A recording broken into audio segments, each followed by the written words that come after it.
بسم اللہ الرحمن الرحیم۔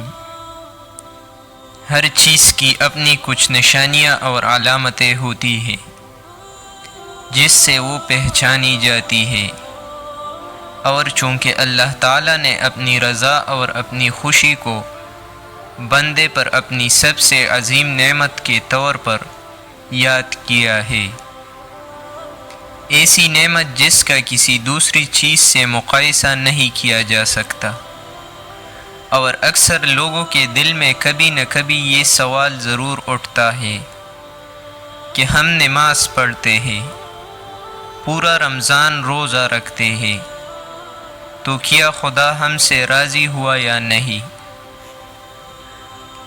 چنانچہ روایات میں اللہ کے اپنے کسی بندے سے راضی رہنے کی کچھ علامات بیان کی گئی ہے جن سے انسان مطمئن ہو سکتا ہے کہ اس کا پروردگار اس سے خوش ہے یا نہیں۔ ان میں پہلی نشانی یہ ہے کہ اللہ کی اطاعت میں لطف۔ ایک مرتبہ حضرت موسیٰ علیہ السلام نے اللہ کی بارگاہ میں عرض کیا، پروردگار، مجھے ان نشانی سے آگاہ کر جس سے یہ معلوم ہو سکے کہ تو اپنے بندے سے خوش ہے۔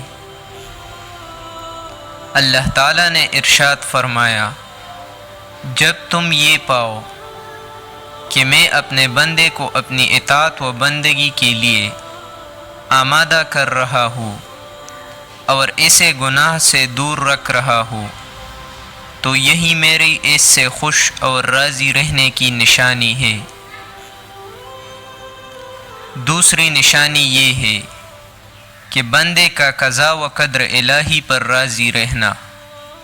حدیث کی روشنی میں کسی بندے کا اپنے پروردگار کی قضا و قدر اور فیصلوں پر راضی رہنا اور اس کے کسی فیصلے کے خلاف حرف شکایت زبان پر نہ لانا اس امر کی دلیل ہے کہ اللہ اس بندے سے خوش ہے۔ چنانچہ امام علی علیہ السلام کا ارشاد گرامی ہے، اپنے بندے سے اللہ کی رضا کا علامت یہ ہے کہ وہ اللہ کے ہر فیصلہ پر راضی اور تسلیم رہے، چاہے وہ فیصلہ اس کے فائدے میں ہو یا نقصان میں۔ تیسری نشانی یہ ہے کہ مساکین کی محبت۔ ایک دیگر روایت میں ملتا ہے کہ حضرت موسیٰ علیہ السلام نے اللہ تعالیٰ کی بارگاہ میں عرض کیا، پروردگار، اپنے بندے سے تیرے خوش رہنے کی نشانی کیا ہے؟ اللہ تعالیٰ نے ان پر وحی نازل فرمائی، اے موسیٰ، جب تم اپنے دل میں مساکین کی محبت اور ظالمین سے نفرت کو محسوس کرو تو سمجھ لینا کہ ہم راضی ہیں۔